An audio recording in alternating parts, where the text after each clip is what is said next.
ఇప్పుడు రాష్ట్ర రాజధాని అమరావతి. వీళ్ళు గగ్గోలు పెట్టారు, 3 రాజధానులు అన్నారు, 3 ప్రాంతాల అభివృద్ధి చేస్తూ ఉన్నారు. ఇది దక్షిణాఫ్రికాని మేము ప్రామాణికంగా తీసుకుందామని చెప్పారు.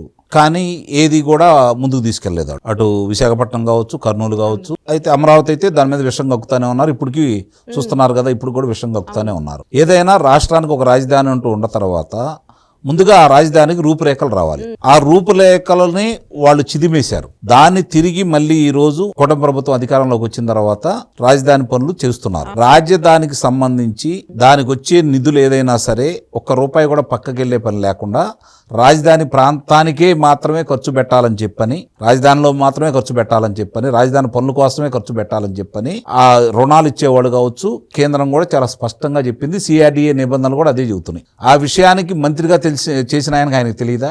అది సెల్ఫ్ ఫైనాన్సింగ్ రాజధాని. దానికి వచ్చినటువంటి ఏ రుణాలు తీసుకున్నా కూడా అదే తీర్చుకుంటుంది. బడ్జెట్లో దానికి పెద్దగా కేటాయించింది కూడా ఏం లేదు. 6,000 చిల్లర మాత్రమే కేటాయించడం. మిగిలిన అన్ని కూడా రుణాలు కేంద్ర ప్రభుత్వం ఈ రోజు 15,000 కోట్ల రూపాయలు గ్రాంట్ రూపాయన అందజేస్తా ఉంది, గ్యారంటీగా ఉండి. మిగిలిన రుణం తెచ్చుకుంటున్నారు. దాని పనులు అట్లా మొదలు పెడతా ఉన్నాయి. ఈ రోజు నవనగరాలుగా అక్కడ తీర్చిదిద్దాలని చెప్పి చంద్రబాబు నాయుడు గారు రాజధానిని మొట్టమొదటి ఆయన అనుకున్నప్పుడే నవనగరాలు రూపురేఖలన్నీ ఏర్పాటు చేయడం కూడా జరిగింది. దానికి సంబంధించి ఈ రోజు అక్కడ పనులు జరుగుతూ ఉన్నాయి. ఈయన గతంలో కాంగ్రెస్ ప్రభుత్వంలో రాజశేఖర రెడ్డి వాళ్ళప్పుడు కూడా ఈయన మంత్రిగా పనిచేశారు. మొన్న ధర్మాన సోదరులు ఇద్దరు పంచుకున్నారు. ఒకళ్ళు 2.5 సంవత్సరాలు, ఒక 2.5 సంవత్సరాలు.